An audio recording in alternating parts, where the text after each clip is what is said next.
Buenas tardes, amigos. This is officially day 4 of learning Spanish.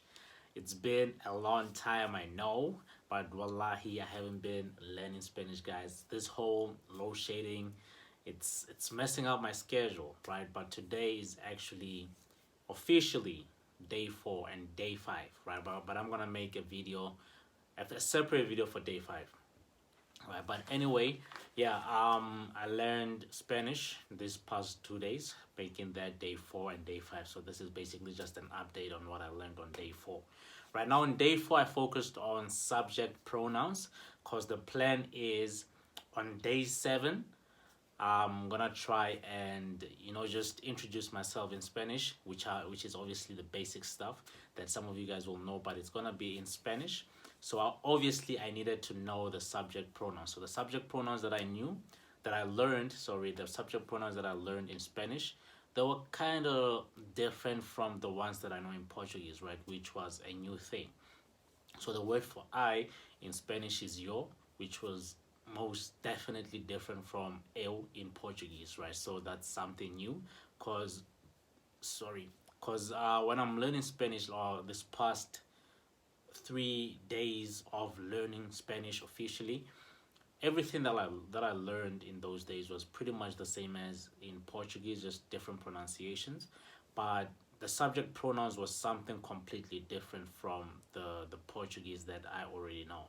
So that was something new, and I'm gonna have to repeat that over and over again so that it sticks in my mind. Okay, so I learned the subject pronouns I, which is yo. I learned that tu. That's the informal word for you, right? Which is also a good thing, because in Hindi I also know the word tu as the word for you, so that's something I think that will stick in my brain. The formal word for Spanish is you, for you, is ustedes. I think I'll just double check my pronunciation after this. Ustedes, I think that's the formal word for Spanish. I'm not sure on the pronunciation, but I know it's ustedes because it's kind of similar to the word ustad in Urdu. Ustad means like a teacher, but sometimes they use it as like a reference for, or just showing respect, pretty much. So when I'm learning a language, this is what I usually do. I would compare things like the words that I'm learning to words that I already know that are similar to the word that I'm learning.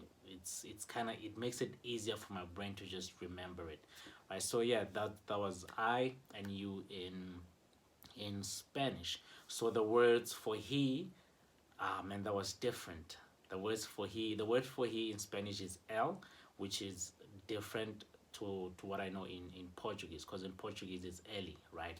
And the word for she in Portuguese is ela, but in Spanish it's the same, but the pronunciation is different. So in Spanish you say ella, which is ELLA. So that was something new. I didn't know that. The pronunciation is different, so that's something new that my brain actually learned. Ella. I'm not sure on the pronunciation, because like I said, Spanish has a different pronunciation, so I'm gonna have to get the pronunciation right. But yeah, it's ella. And we have we, which is in Portuguese is nos, but in Spanish is nosotros. Again, I might be getting the pronunciation wrong, right? But it's nosotros.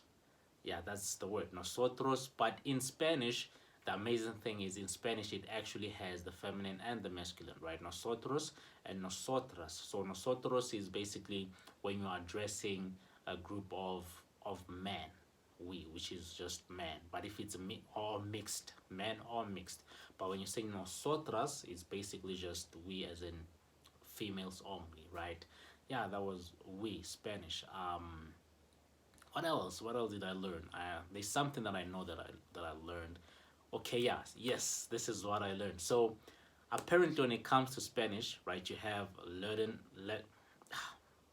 accents, Latin American Spanish, and Spanish used in Spain, right now. So there's a different words that they use in Spain. They use for vosotros. That's for the plural for you, I believe, because it's similar to the one in Spain. In Portuguese, voses or vos, right? So in Spanish is vosotros, but apparently vosotros is only common in Spain, right? But in Latin America, it's not that common. So, yeah, in Latin America, I think they use ustedes. Again, if that's wrong, I'll just double check and put it on the screen. But yeah, day 4 officially of learning Spanish was amazing. When learning subject pronouns, I actually learned new things. So at this point, I know how to greet. I know the greetings. I know the counting numbers. I know how to introduce myself, basically, because I know now the subject pronouns. And yeah, that's all for day 4 Spanish. Thank you and hasta luego. I know how to say goodbye.